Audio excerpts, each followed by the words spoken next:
In this video, we're going to talk about the normal distribution and some of its properties. So if you go ahead and look at some histograms, we've kind of talked about how sometimes the data appears to be symmetric, but we really want to describe that as bell-shaped. And if you kept letting these rectangles get smaller and smaller, it's going to kind of look like a curve. So we're going to go ahead and draw the normal distribution with curves rather than the histograms, kind of like we did when we were looking at z-scores.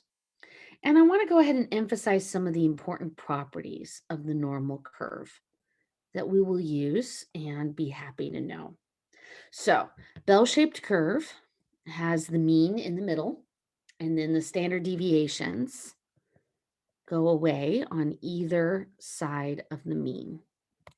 So each of these represents one standard deviation away from the mean.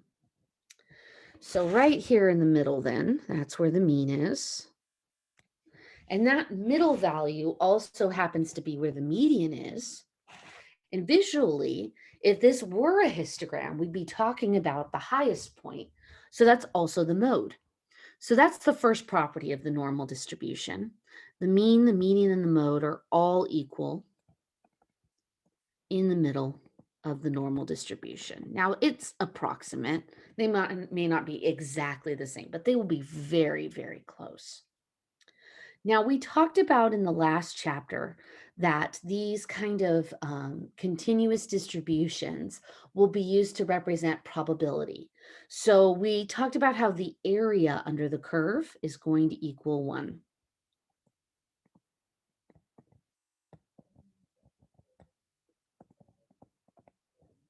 Because it's representing probability.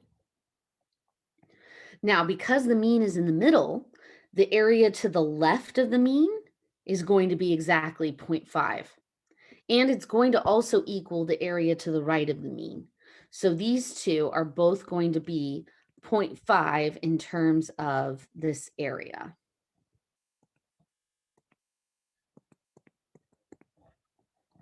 So that's the third property. The area to the left of the mean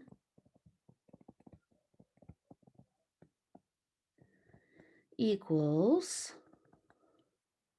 the area to the right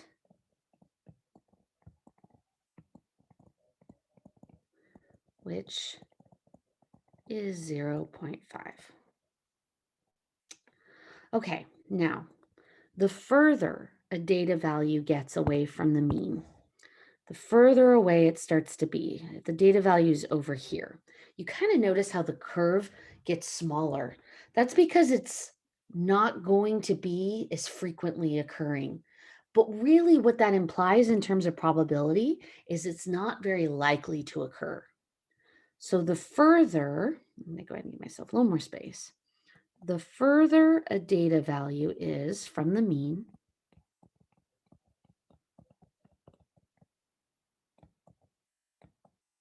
the less likely it will occur.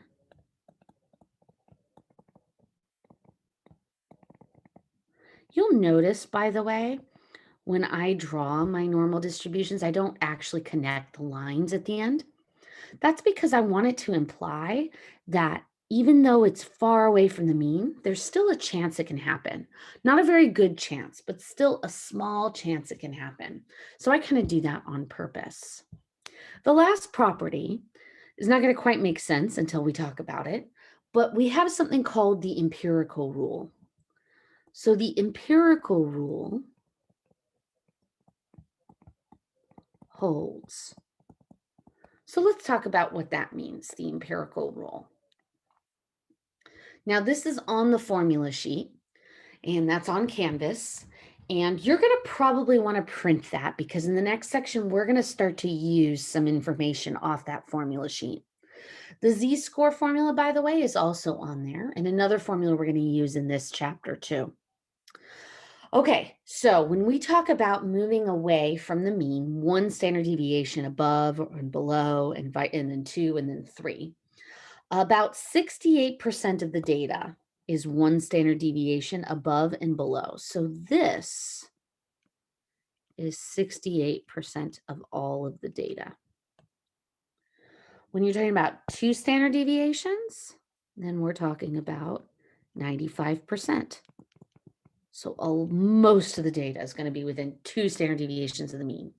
And if you're going to go 3 standard deviations, 99.7%. So notice it gives 0.3% chance that it's going to be further than 3 standard deviations away from the mean. And that makes sense because the further away you're getting from the mean, the less likely it's going to happen. So this also is known as the 68, 95, 99.7 rule, right? Wonder where they got those numbers. All right. And let's go ahead and apply it in a problem. So let's say we have a normal distribution with a mean of 50, standard deviation of 6. So I want to draw the normal curve.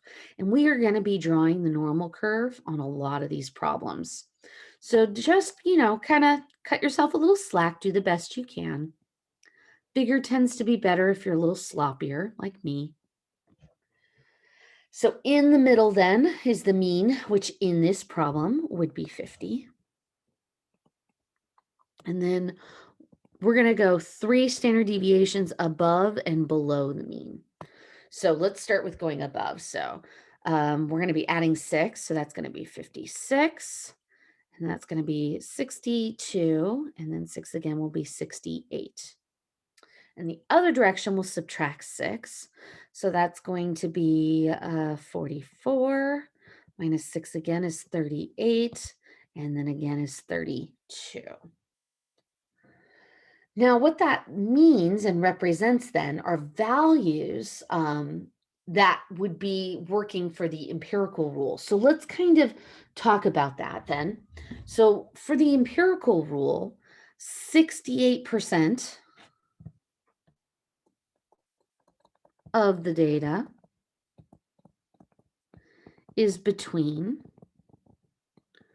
44 and 56, whatever those numbers represent in this problem. 95% of the data is between 38 and 62, and then 99.7% of the data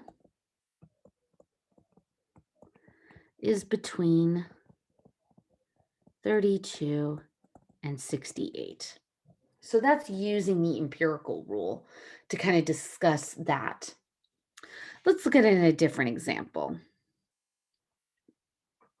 So let's say we know that the mean height in Chile was 172.36, and this is for a 15 to 18-year-old male. Standard deviation of 6.34, and this is all in centimeters. Notice they used y in this example instead of x. That's fine. It's just a variable. So they would be using y values to represent the data. And let's go ahead and I want to draw this. That's why I gave myself a little space. I want to draw this out and use my understanding of the empirical rule to kind of help me here with this. So here in the middle is the mean. I'm going to go 3 standard deviations above and 3 standard deviations below. Okay, so the mean is 172.36. Okay, so I'm going to take my calculator, and I hope you do this with me. And I'm going to add 6.34. That gives me 178.7. I'm definitely going to need more space. Go ahead and give myself a little bit more space here.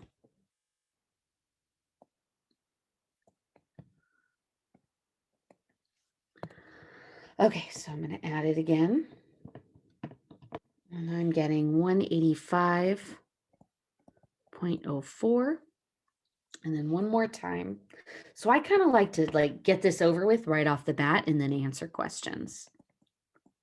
I think it's helpful. I'm very visual, so this works a lot for me. Okay, here, I'm going to erase those and give myself a little space on this way too. Okay, so 172.36 minus 6.34, I'm getting 166.02. Another standard deviation is getting me 159. Oops, do that in red. 159.68. And one more standard deviation. 153.34. All right.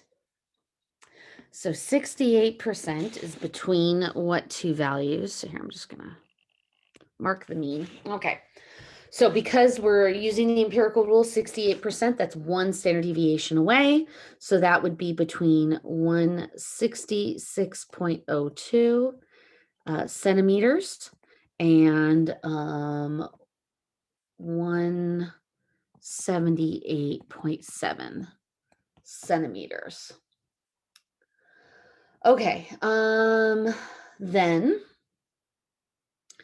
95% would be between 159.68 centimeters and 183.04 centimeters. Oh, wait, that's 85, sorry, 85.04 centimeters. And the 99.7 would be 153.34 and, centimeters. Doesn't want to let me erase. And 191.38 centimeters. Okay, now it can be a little bit more exciting than that. So let's look at the next example here. Lake sturgeon has a mean length of 114, standard deviation of 29. If the lengths are normally distributed, what percent lengths lie between 56 and 143? All right. So for this one, oops, not 56. So in the middle is 114, and it's 29 above, which gives me a 143. That's this value. One standard deviation below is going to be 85, which is not the other value. So if I subtract 29 again, that one does give me 56. Okay, so unfortunately, they didn't use the same number of standard deviations on either side. So it's kind of helpful then to think about what each standard deviations percent kind of breaks down to. So the first standard deviation, what I have drawn here is 68%. If I cut 68% in half, that's going to give me 34%. So both of these are 34%. So from this standard deviation to this standard deviation, that's 95%.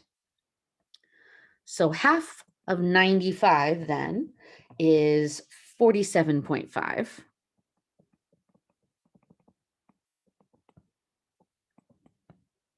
Okay, those are 47.5. But that's all the way from the mean. If I go ahead and subtract out the 34, that leaves me with 13.5 for each of these. Now this works for all of these empirical rules. So you could kind of use this for all of them. I could do that again, by the way, for 3 standard deviations, but this is all I really need for this problem. So between 56 and 143, that would be 34 plus 13.5. And that comes out to 47.5%.